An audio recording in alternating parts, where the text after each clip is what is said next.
All right, so let's talk about Linux buffer overflow here. The first one is the simplest, although it's not yet the classic LF null type buffer overflow. It's a much simpler one. And I think the easiest thing to do is just look at the code here.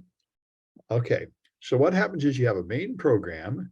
This is in C. C is responsible for most memory corruption exploits and buffer overflow exploits.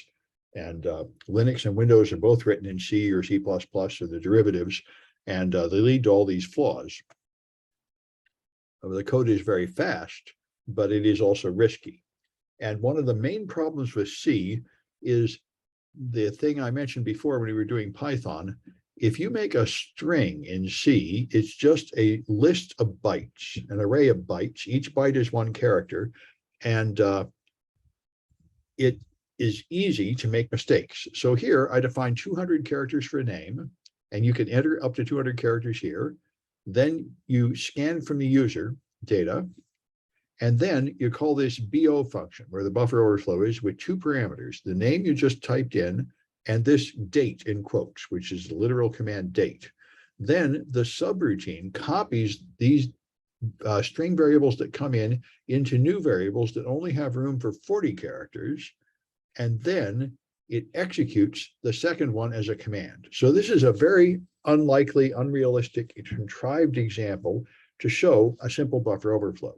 You have two local variables, a command and a name, and if the name is longer than 40 characters, it leaks into the command and you get command injection. So the end result is a lot like the ping form.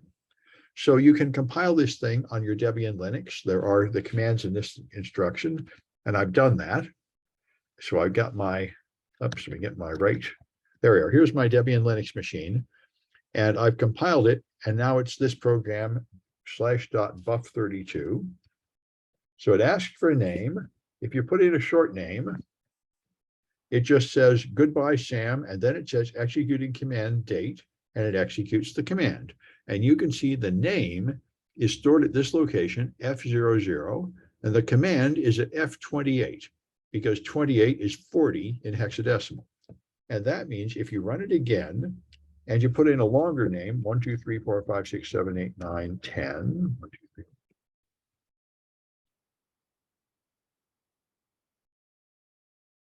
Okay, that's 40 letters, A, B, C, D. Now I put in LS. And now it interprets that whole 42 character thing as my name, and then it executes the command LS. So the last two characters leaked over into the next, and now I have command injection on the server.